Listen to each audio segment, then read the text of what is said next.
Pues feliz sábado a todos, lindo canto el del coro. Madre mía. He visto a alguien ahí atrás del pastor. ¿Cómo era él?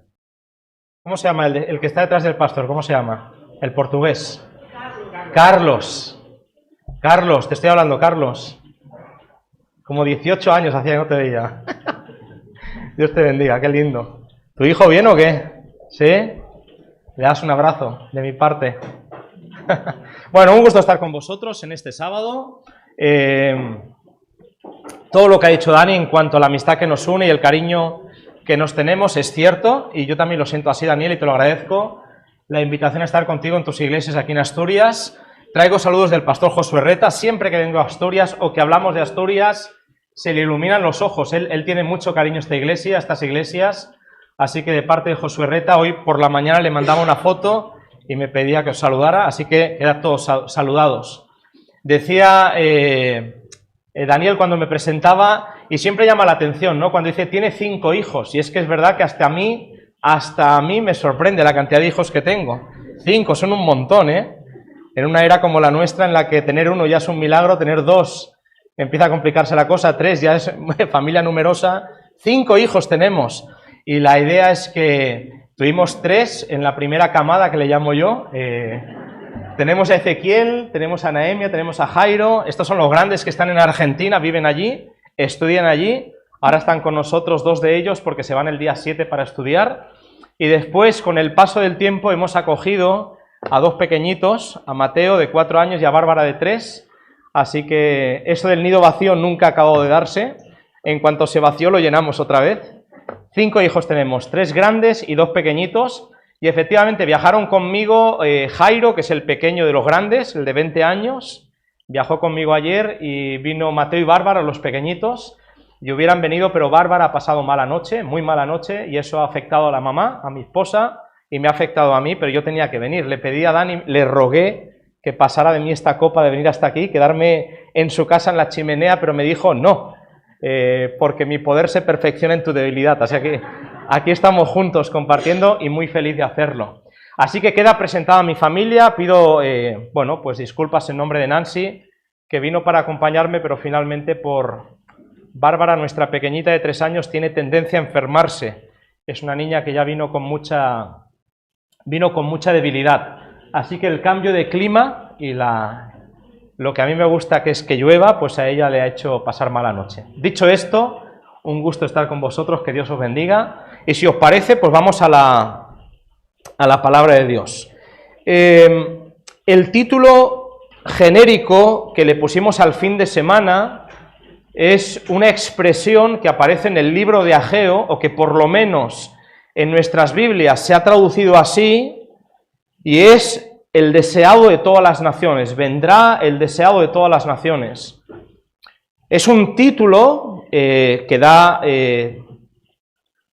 sentido, o le da el título al deseado de todas las gentes, que es este libro maravilloso que muchos conocemos y que nos gusta leer. Pero este título, el deseado de todas las naciones, que es algo que habla de Jesús, no sabemos muy bien si fue traducido así o no, ¿sí? No sabemos si en realidad es lo que dice la Escritura, porque en Ageo parece que está hablando más bien del deseo de todas las naciones, que es los tesoros que tenían en sus templos, ¿sí? No quiero hacer muy complicada, quiero que me sigáis en lo que estoy diciendo, porque realmente en el libro de Ageo, y no voy a entretenerme en eso ahora, pero en el libro de Ageo lo que está diciendo es que, aunque el segundo templo, para que me sigáis, el primero, que era el de Salomón, había sido destruido por Nabucodonosor, aunque el segundo templo iba a ser más pequeño que el primero, la gloria del segundo iba a ser mayor que la primera, porque en el segundo estaría Jesús. ¿Estáis conmigo? ¿Sí? Esto es lo que dice Ageo. Aunque el templo va a ser más pequeño, aunque ya no tenemos los recursos ni tenemos el poder que tuvo Salomón para construir el primer templo, el segundo será mayor que el primero, porque en el segundo yo lo llenaré de gloria, porque Cristo pisará este lugar. Esto lo entendemos todos, ¿sí? Ahora, esa expresión, el deseado de todas las naciones, cuando Daniel me pedía que diéramos un título, utilicé esa expresión, pero la utilicé con símbolos de interrogante. Lo hemos convertido en una pregunta. ¿Es Jesús realmente el deseado de todas las naciones? ¿Sí o no? Las naciones se mueren por conocer a Jesús. Y fíjate que cuanto más profundizo en la pregunta, más cambia nuestra respuesta.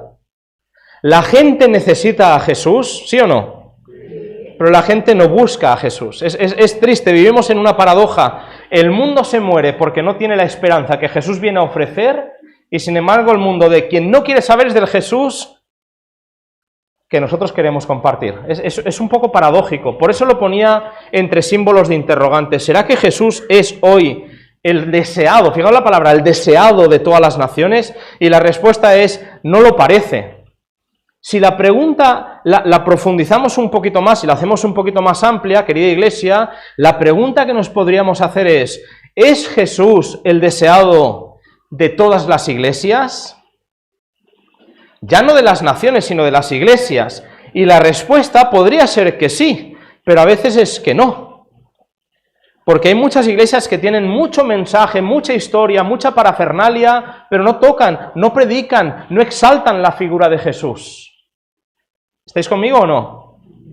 Hay muchas iglesias que están construidas y están fundamentadas en tradiciones que no levantan a Cristo. Y podríamos realmente con tristeza responder a la pregunta, ¿es Jesús el deseado de todas las iglesias? Podríamos responder diciendo, lamentablemente, no. Si profundizamos un poquito más y preguntáramos, ¿es Jesús el deseado de esta iglesia? Pues algunos diríamos, pues sí. ¿Amén? Estamos tan hartos de tantas cosas ya. Nos hemos cansado tanto de una religión vacía que hemos llegado a la conclusión de que todo lo que queremos es a Cristo. ¿Amén? Está bien tantas cosas que le han dado sentido a nuestra religión, pero nos damos cuenta de que todo eso que teníamos, si Cristo no forma el fundamento de nuestra experiencia religiosa, todo lo demás no sirve para nada. Y por lo tanto, algunos sí que podríamos contestar, ¿es Cristo el deseo de toda tu vida? Y podríamos decir sí. Quizás no lo fue en el pasado, pero hoy es lo que más me importa. Quiero conocerlo. Quiero hablar con Él, quiero vivir con Él, quiero parecerme a Él, quiero tener una experiencia profunda con Jesús. Sin embargo, lamentablemente, incluso dentro de nuestras iglesias, ya no hablo de las iglesias del mundo, sino la nuestra, no siempre Jesús es el deseado. Por eso, el título, cuando me preguntaba el pastor Daniel si podríamos poner un título al fin de semana, el título ¿es Jesús el deseado, realmente el deseado para cada uno de nosotros? Y de eso me gustaría hablar. Ayer me centré mucho en la idea de que Jesús vino a hacer lo que para nosotros era imposible. Esto lo prediqué ayer en Oviedo. Hoy me gustaría cambiar un poco el énfasis y me gustaría hacerlo empezando por este texto que a veces hemos escuchado o que incluso conocemos de memoria. El apóstol Pedro, cuando se dirige a la iglesia, dice, pero vosotros sois linaje escogido. ¿Os acordáis del texto? ¿Sí? Vosotros sois linaje escogido, sois real sacerdocio, sois nación santa, pueblo adquirido por Dios para anunciar las virtudes de aquel que os llamó de las tinieblas a su luz admirable. ¿Estáis conmigo? Vosotros sois, 4 títulos, 4, y esto los conocemos, el linaje, nación, tribu, y somos un pueblo, somos adquiridos por Dios para finalidad, propósito, para anunciar, para compartir, para predicar las virtudes de aquel que os llamó de las tinieblas a la luz admirable. Y yo os pregunto, ¿cuáles son esas virtudes que tenemos que anunciar?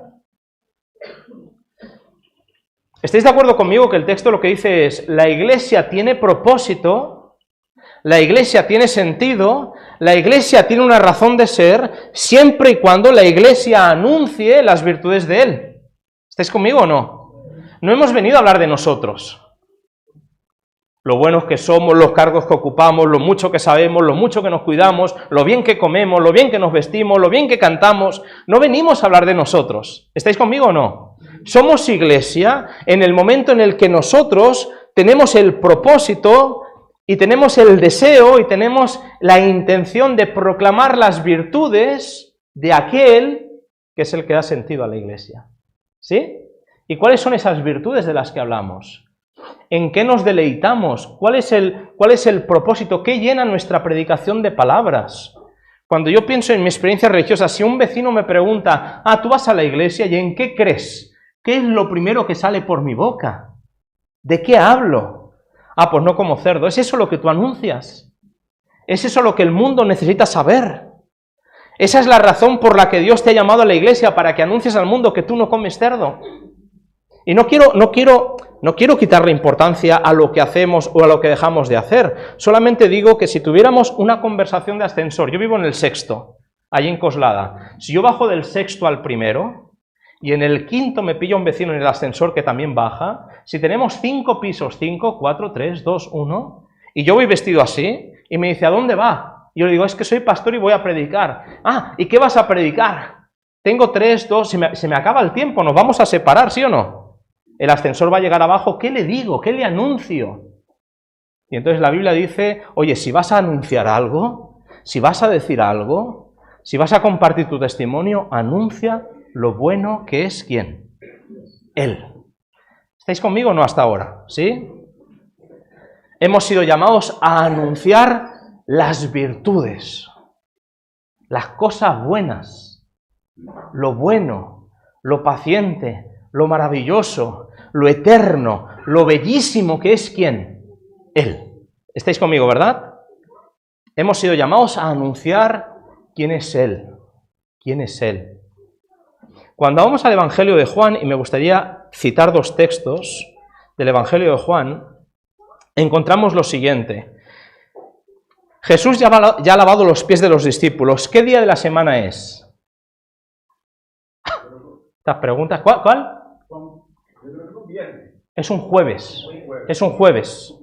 Jesús ha lavado los pies de los discípulos. Pastora, ¿qué viene esa pregunta? Es por a ver si estabais despiertos, simplemente eso, ¿sí? Jesús ha lavado los pies de los discípulos. ¿Por qué sabemos que es un jueves? Porque esa noche Jesús va a ir al huerto, va a orar con los discípulos, esa noche lo van a apresar y al día siguiente, al mediodía, va a morir. Es viernes. Así que sabemos que es un jueves, simplemente era para ver si estabais conmigo, ¿sí? Así que Jesús ha lavado los pies de los discípulos, están en el aposento alto. El discurso más largo que tenemos de Jesús, el diálogo más largo que tenemos de Jesús, las enseñanzas más profundas, más entrañables, las palabras más emocionantes que tenemos de Jesús las encontramos desde Juan 13 hasta Juan 17. ¿Y por qué digo esto? Porque el propio Jesús admite que se le turbó el espíritu. Él sabía lo que le venía, sabía lo poco que le quedaba con esos hombres, él sabía lo poco preparados que estaban esos hombres para lo que había de venir. Así que con el alma turbada, con el nudo en la garganta, Jesús intenta que sus discípulos entiendan en qué consiste, de qué va todo esto de su venida. Intento transmitir la emoción con la que Jesús hablaba, no lo voy a conseguir, pero ¿me seguís? ¿Sí? Intento que me sigáis en lo que voy a decir. Hay un momento en el que Judas decide traicionar a Jesús. Jesús le ha lavado los pies a Judas, Jesús ha intentado salvarlo, lo ha intentado hasta el final. De hecho, sabiendo que Judas lo va a traicionar, empieza a lavarle los pies a él. Lo mira, hay lágrimas en los ojos de Jesús, hay un intento por salvarlo. Y sin embargo, ni siquiera Jesús, el Hijo de Dios, pudo salvar a aquel que había decidido traicionarlo. Esto le rompe el corazón a Jesús. Porque él sabe que aunque la intención de Dios es salvar a todo el mundo, no todo el mundo iba a querer ser ¿qué? Salvado. Así que en este contexto hay un diálogo que me imagino que a Jesús, él ya se está turbando en el espíritu, ya llega al Getsemaní, dentro de poco va a estar llorando lágrimas de sangre, va a morir en la cruz. Y hay un momento en el que uno de los discípulos le dice, muéstranos al Padre, y no basta. ¿Os acordáis? Y entonces la pregunta de Jesús, no sé si podéis compartir conmigo la tristeza con la que Jesús pronuncia, tanto tiempo hace que estoy con vosotros y me dices muéstranos al Padre. Pero si es todo lo que vengo haciendo durante años, si esa es la razón por la que yo vine, el que me ha visto a mí, ya ha visto al Padre. Le queda un día para morir. Lleva 3 años y medio, se ha preparado durante 30 años, ha predicado el Sermón del Monte, ha resucitado muertos, ha caminado sobre el mar, ha mostrado misericordia, ha tenido compasión de la gente, ha hecho cosas increíbles. Y cuando le falta un día para morir, sus discípulos, los que más cerca han estado de él, le dicen: muy bien todo lo que has hecho, pero muéstranos al Padre. Y yo quiero que estéis conmigo en esto, porque el texto bíblico dice que nosotros somos nación santa, somos un pueblo adquirido por Dios. El pastor Pose decía en la escuela sabática que el precio de esa adquisición fue ni más ni menos que la sangre de Hijo de Dios. Y nosotros somos lo que somos para anunciar las virtudes de aquel. Y a veces da la sensación de que nosotros, como el discípulo, venimos frente al mundo y todavía no sabemos de qué hablar. No sabemos qué virtudes anunciar. Y entonces se nos conoce no tanto por en quién creemos, sino que se nos conoce por lo que no comemos. O por el día que guardamos, por importante que sea el sábado. No sé si me estáis siguiendo, pero a veces a los adventistas se nos conoce no por aquel del que estamos enamorados, sino por lo que nosotros somos. Y a mí me parte el corazón. Porque me gustaría que cuando hablaran de nosotros, no hablaran de nosotros por lo que nosotros somos, sino porque de nosotros no paran de oír lo maravilloso que es Él. Sois nación santa con el propósito de anunciar las virtudes, lo bonito, lo bueno, lo grande, lo maravilloso que es Él. Y Jesús está con el discípulo y dice: tanto tiempo hace que estoy con vosotros y todavía me pides que te muestre al Padre. El que me ha visto a mí, ha visto al Padre. Y ahora viene la pregunta: ¿has visto a Jesús? Porque nosotros podemos contestar que sí. Pero tú no contestas que sí solamente por lo que sabes acerca de Jesús, sino por cuánto te pareces a Él. Porque dice el texto bíblico que somos transformados a la imagen de aquel al que contemplamos por la obra del Espíritu Santo en nosotros. Así que no se trata de cuánto sabes acerca de Jesús, cuántos datos tienes, cuántas respuestas puedes dar en la escuela sabática, cuántos conocimientos tienes, sino cuánto tiempo hace que miras a Jesús de tal manera que tu carácter está siendo transformado. Miramos a Jesús, fijamos la mirada en Él, y a medida que lo miramos, nuestras actitudes, nuestra forma de tratarnos, nuestra forma de ser, cambia. ¿Estamos de acuerdo? Esto es lo que propone la Biblia. Y ahora viene esta pregunta que también os hago a vosotros, la hace Jesús. Y la hace cuando está lavando los pies de los discípulos. Hay un momento en el que Jesús, después de lavar los pies a los discípulos, les pregunta: ¿entendéis lo que os he hecho? ¿Entendéis lo que os he hecho? Y es una pregunta que tiene sentido en el momento en el que nosotros como creyentes, olvidándonos del aposento alto, olvidando que esto hace 2000 años que ocurrió, nosotros como creyentes solamente podremos proclamar lo que Cristo ha hecho por nosotros si lo entendemos. De la abundancia del corazón habla la boca. Cuanto más convencido estoy de cuánto me ha amado Jesús a mí, más fácil será para mí compartirlo. Cuanto más valore, cuanto más yo aprecie lo que Cristo ha hecho por mí, más fácil será que cuando me pregunten yo hable de Él y no de mí. Cuanto más convencido estoy de dónde me ha sacado Jesús, qué hubiera sido de mí sin Él, cuántos motivos tengo para agradecerle, cuánto le debo a Jesús. Cuanto más convencido estoy de dónde he salido y dónde estoy por la gracia de Él, cuando me pregunten, más fácil me será hablar de Él.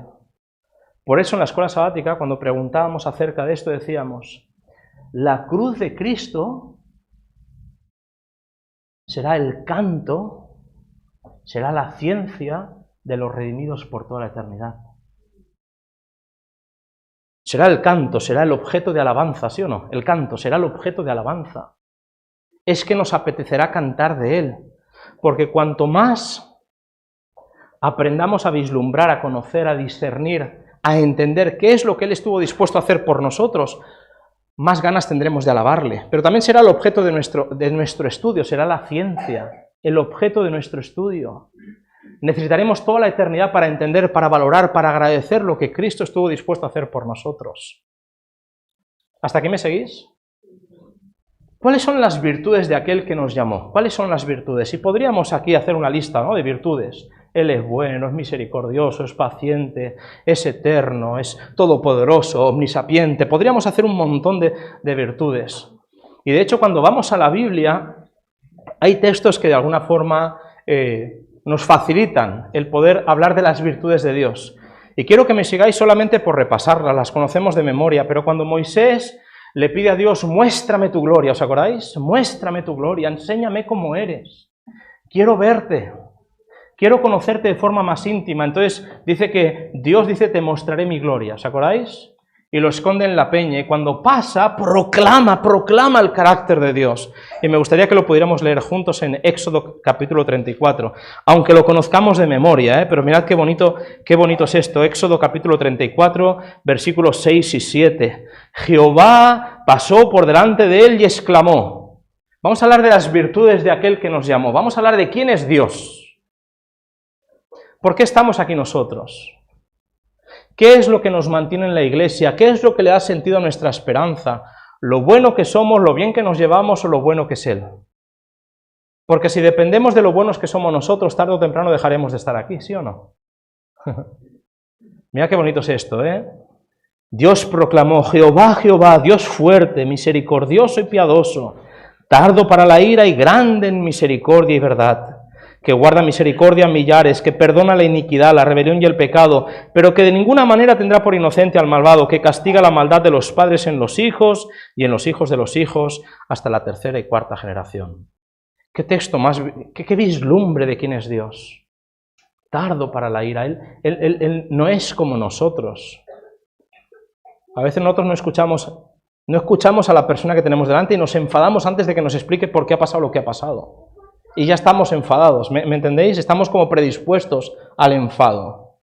Y los que somos padres sabemos. A veces reñimos antes de escuchar. A veces decimos cosas de las que después nos tenemos que arrepentir, porque somos demasiado rápidos en hablar. Él es lento para la ira. Él es tardo para la ira.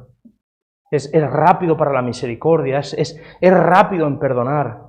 Este es nuestro Dios. No sé si os produce un poco de admiración, pero a Moisés esto le cambió la vida. ¿Cómo es Dios? ¿Cómo es Dios? Miradlo cómo es Dios, es grande en misericordia. Y dime, ¿hay alguien de esta iglesia que no necesite misericordia de Dios? ¿Hay alguien que haya pasado ya ese umbral en el que nunca se equivoca? ¿Hay alguien que esté en este lugar en el que pueda decir, Dios necesita su misericordia, pero ya no la necesito más? Dios es grande en misericordia, Él perdona. Él perdona. Cuando vamos al libro de Jonás, el de la ballena, ¿os acordáis? Jonás. Cuando vamos al libro de Jonás y sabéis que Nínive finalmente no es destruida y él se sienta debajo de la calabacera, ¿os acordáis que está enfadado, no, Jonás? Y en ese momento le dice, no, si yo ya sabía, ¿os acordáis? Cómo Jonás le riñe a Dios, discute con Dios, yo ya sabía. Y mirad qué bonito como lo dice aquí. Por eso me apresuré, estoy en el capítulo 4 de Jonás y mirad lo que dice el versículo 2. ¡Ay, Jehová! ¿No es esto lo que yo te decía cuando todavía estaba en mi tierra? Por eso me di prisa en huir hacia Tarsis, porque yo ya sabía que tú eres un Dios como clemente, impiadoso, tardo en enojarte y de grande misericordia, que te arrepientes del mal. Iglesia querida, nosotros somos iglesia si cumplimos el propósito de anunciar las virtudes de aquel que nos llamó. ¿Cómo es Dios para ti? Cuando compartes un vídeo de algo que te ha llegado, ¿qué tipo de vídeos compartes? ¿Qué imagen damos de Dios a los que no lo conocen? Cuando la gente percibe al Dios que predicamos, ¿qué imagen de Dios están haciendo en su mente? ¿Qué Dios predicamos? ¿A qué Dios alabamos? ¿Qué Dios describimos? Nuestras actitudes, nuestras acciones, nuestros comportamientos los unos con los otros, ¿qué tipo de Dios dibujan a los que no lo conocen? ¿Me estáis siguiendo, sí o no? Por eso la pregunta es pertinente. ¿Entendéis lo que os he hecho? Porque cuanto menos tiempo pasemos reflexionando sobre lo que Él ha hecho, más tiempo pasaremos predicando otro tipo de Dios. Él es bueno. Y el apóstol Juan, no llegando a otra palabra que pueda definir de forma más completa quién y cómo es Dios, dice, porque Dios es... Aunque seáis adventistas lo podéis decir, ¿eh? Porque Dios es... No hay otra palabra que defina mejor a Dios. No es un adjetivo, no es Dios es amante, no es Dios es amable, Dios es amoroso, no, Dios, es que no hay otra palabra que describa mejor a Dios. Dios es amor. Dios es amor. Y entonces cuando vamos al camino a Cristo, solamente os leo algunas ideas del camino a Cristo, si me lo permitís, pero dice así, fijaos, ese Dios que es amor, ese Dios que es compasión, ese amor, ese Dios que es misericordia, intentó revelarse a la raza humana. Sin embargo, Satanás hizo todo lo posible por cegar el entendimiento de los hombres. Ese Dios que es bueno, ese Dios que es amor, ese Dios que es lento para la ira, ese Dios que está predispuesto a perdonar, intentó mostrarse, intentó darse a conocer a los hombres. Sin embargo, dice que el enemigo distorsionó la imagen de Dios. Pregunto, ¿tuvo éxito sí o no? Pregunto a la iglesia, ¿me podéis responder? ¿Tuvo éxito sí o no? Fijaos, el enemigo del bien cegó el entendimiento de los hombres para que éstos mirasen a Dios con temor y lo considerasen severo e implacable. Satanás indujo a los hombres a concebir a Dios como un ser cuyo principal atributo es una justicia inexorable, como un juez severo, un acreedor duro y exigente. Y decidme si esto no es lo que a lo largo de los siglos han predicado las iglesias cristianas. Representó al Creador como un ser que vela con un ojo celoso para discernir los errores y las faltas de los hombres, para hacerles caer su juicio sobre ellos. Esto es lo que él hizo, y lamentablemente muchos se compraron la mentira. Dios es bueno, y Satanás ha hecho todo lo posible por distorsionar la bondad de Dios, de tal forma que incluso en las iglesias, a veces cuando hablamos de Dios, enfatizamos mucho más que Él va a castigar al hecho de que lo que Él quiere es salvar. Y entonces dice, para eso vino Jesús a la tierra. Para eso. Para difuminar todas las mentiras que se habían dicho acerca de Dios. Para hacernos entender cómo es Dios en verdad. Por eso Él dice, el que me ha visto a mí. Y yo te pregunto, ¿lo has visto a Jesús? ¿Es eso lo que da sentido a tu fe? ¿Estás en la iglesia por Jesús? Porque hay gente que entra en la iglesia por otras razones, ¿o no? Pero la única razón por la que me puedo quedar es por Jesús. Porque cualquier otra razón que no sea Jesús hará que tarde o temprano yo me convierta en un ser crítico contra la iglesia, porque la iglesia tiene muchas cosas que criticar. ¿O no? Muchas. Pero yo no estoy aquí por lo que la gente me ofrece, o por lo que espero de la gente, o por lo que la gente es, porque nosotros, la gente, y esto no es descubrir América, nos fallamos mucho, pero el que nunca falla es Él. A fin de disipar esta densa sombra vino el Señor Jesús a vivir entre los hombres y manifestó al mundo el amor infinito de Dios. ¿Lo has descubierto? ¿Estás enamorado de ese amor? ¿Eres adventista porque en Cristo has descubierto lo mucho que Dios te quiere? ¿Sí o no? ¿Sí o no? El Hijo de Dios descendió del cielo para revelar al Padre, para mostrar al Padre. Anduvo haciendo el bien y sanando a todos los oprimidos del Satanás. En cada acto de su vida revelaba el amor, la misericordia y la compasión. Seguidme, por favor. Porque Dios ya manifestó su gloria en el Sinaí, pero la gente no lo entendió. Y cuando Cristo vino, nadie lo estaba esperando, porque lo que esperaban no era a Cristo, sino que esperaban a un conquistador. Pero Él se pasó toda su vida haciendo esto. ¿El qué? Revelando el amor, la misericordia y la compasión de Dios. Se revistió de la naturaleza del hombre para poder simpatizar con los hombres en sus necesidades. Le gustaba subir a sus rodillas y contemplar su rostro pensativo de los niños que irradiaba, en la cara de Jesús veían benignidad y amor. ¿Os lo imagináis? Compartir una tarde con Jesús, que hubiera sido, salir a charlar con Él, pasear con Él, verle sonreír. Jesús no suprimía una palabra de verdad, pero siempre la expresaba con amor. En su trato con la gente hablaba con el mayor tacto, con cuidado, con misericordiosa atención. Decía la verdad, pero siempre lo hacía con amor. Las lágrimas velaban su voz cuando profería penetrantes reprensiones. Él consideraba a los perdidos con piadosa ternura. Toda alma era preciosa a sus ojos. ¿Me estáis siguiendo, sí o no? Toda alma era preciosa. Jesús miraba a la gente, Jesús nos miraba a ti y a mí, no por lo que somos, sino por lo que podemos llegar a ser. Jesús nos miraba con compasión. Y repito la pregunta, ¿hay alguien que no necesite compasión? Él te mira y sabe, Él sabe, yo no lo sé, pero Él sabe. Y te mira con amor. En todos los hombres, seguidme por favor, en todos los hombres, en todas las personas veía almas caídas a quienes era su misión salvar. Aleluya, ¿sí o no? Sois nación santa, pueblo adquirido por Dios, linaje escogido, sí, real sacerdocio, para anunciar las virtudes de aquel. Y esto es lo que Jesús hizo. Él vino para anunciar las virtudes de aquel que nos llamó. Él vino para hacerlo. ¿Y cómo lo hizo? Pues tratando bien a la gente, sonriendo a la gente, reprendiendo, sí, pero siempre con amor, con lágrimas en los ojos, sin ira, porque lo que Él quería era salvar. Él vino a salvar, a buscar y a salvar a quien se había perdido. Este es Jesús. Y Él vino a representar a Dios.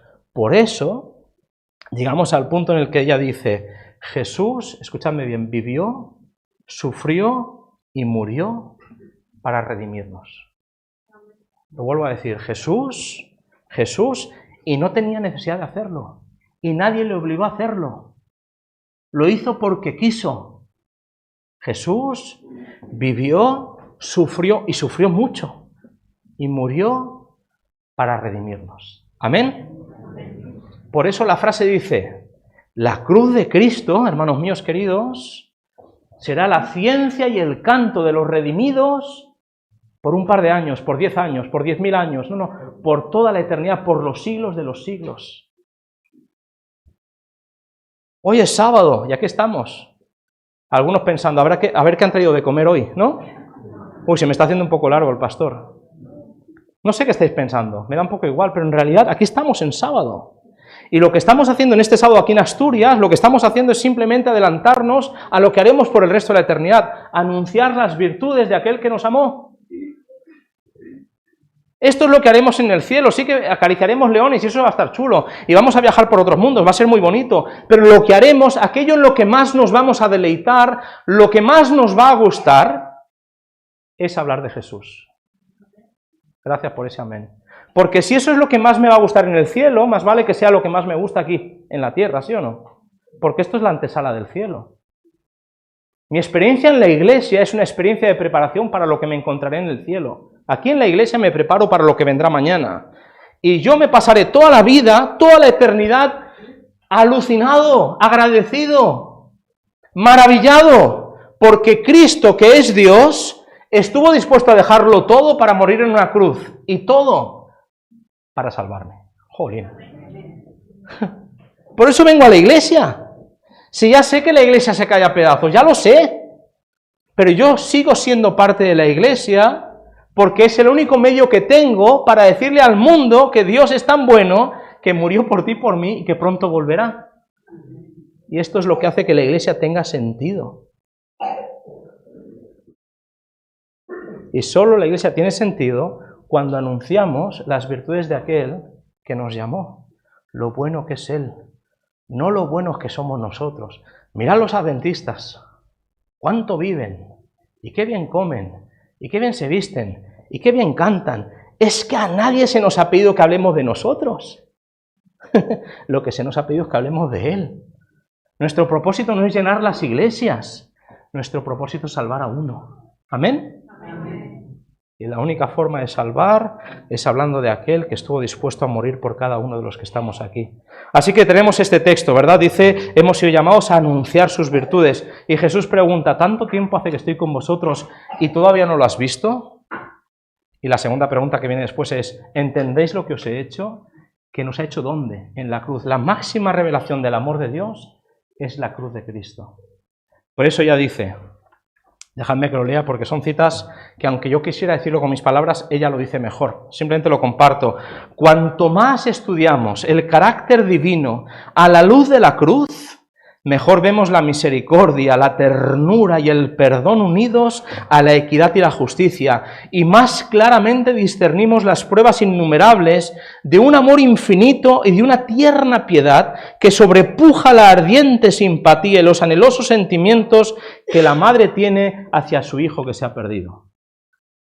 Es muy larga la cita. Y vivimos en la era del TikTok, así que no nos hemos enterado de casi nada. Todo va muy rápido hoy, ¿eh? Todo en el microondas, todo rápido.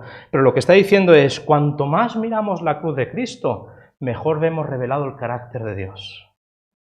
Pequeño resumen de la cita. Cuanto más miramos a la cruz de Cristo, mejor entendemos el carácter de Dios. ¿Y cómo es el carácter de Dios? Misericordioso, tierno, perdonador. Mucho más de lo que una madre estaría dispuesta a hacer por su hijo que se ha perdido. Y a las que sois madres, decidme si no lo haríais todo por un hijo. Mucho más, mucho más. Dios, mucho más. Por eso hay una frase que dice así, y hoy la compartía o ayer, no sé ni cuando la compartíamos con Dani, pero hay una frase de ella en el capítulo 2 de este libro que dice así, mirad qué bonita esta frase. Mirad, el corazón de Dios suspira por sus hijos terrenales con un amor más fuerte que la muerte. ¿Te sientes objeto de ese amor, sí o no? ¿Te sientes tú objeto de ese amor? Dios te ama más que su propia vida. Difícil de entender esto, ¿sí o no? Dios te ama más a ti que a su propia vida, a ti, con tus caídas, a ti, con tus errores, a ti, con tus hipocresías. Dios te ama más a ti que su propia vida. Cristo estuvo dispuesto a morir para que tú, con todo lo que tú eres, te salvaras. No es de extrañar que nos pasemos toda la eternidad dando gracias, porque nunca tendremos tiempo suficiente para agradecer lo mucho que Él nos amó. Llegamos ya casi al final del sermón. Y cuando llegamos al final casi del sermón, dice así, porque hemos hablado de Él, y Él es bueno, ¿sí o no? ¿Cómo verá el mundo que Él es bueno si nosotros, los que decimos creer en Él, seguimos peleados?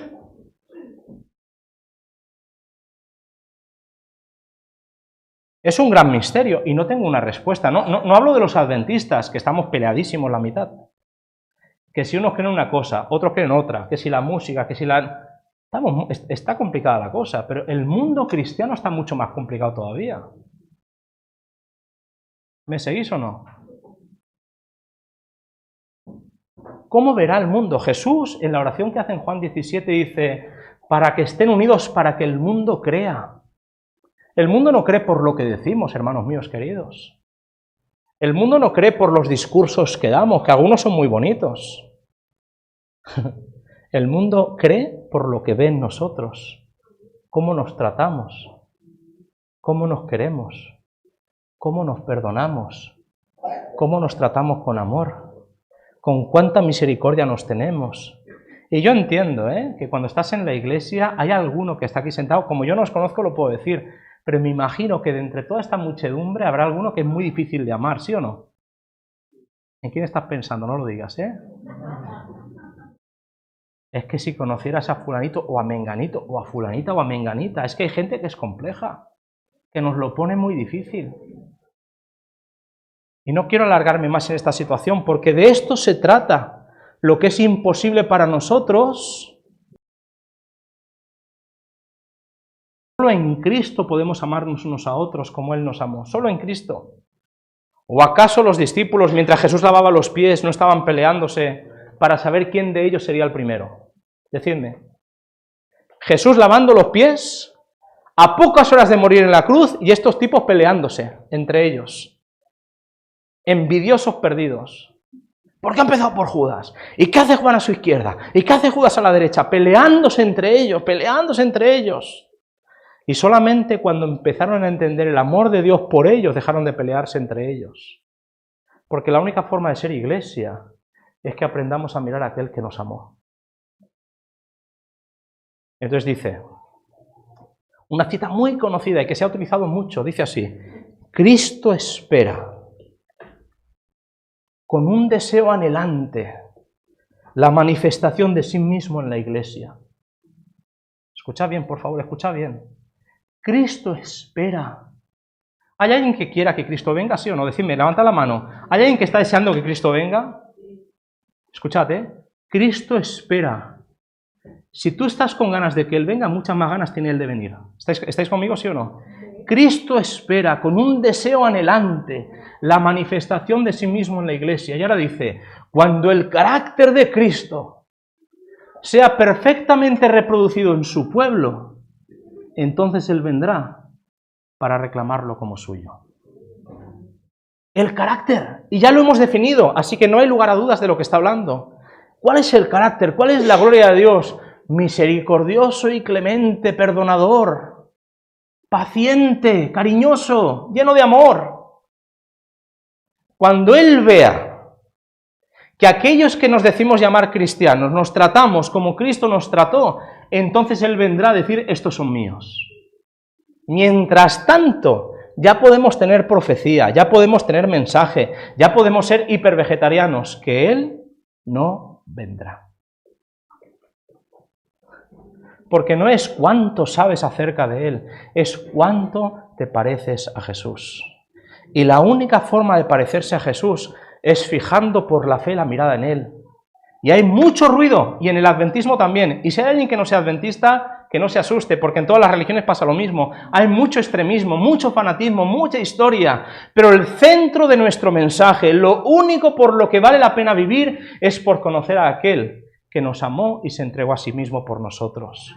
No es cuánto sabes de profecía, de conspiración, cuántas noticias tienes, cuántas historias circulan por internet, es cuánto lo conoces, cuán enamorado estás de Jesús. ¿Quién es Jesús para ti, hermano mío? No lo puedo decir más fuerte.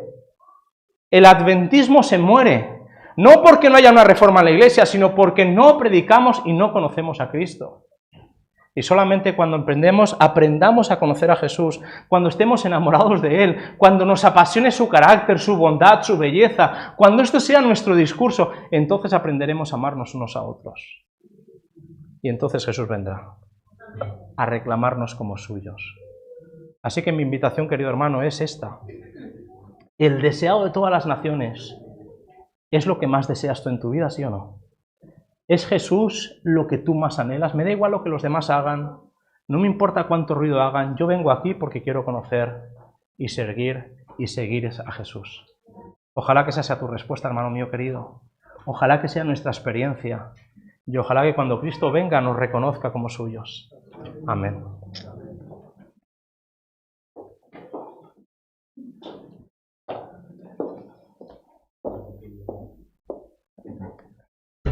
Concluiremos este lindo sermón cantando las estrofas del himno de número 97 en el Monte Calvario. Padre querido Señor, gracias por lo bueno que eres. Gracias porque ese amor tan profundo, tan grande,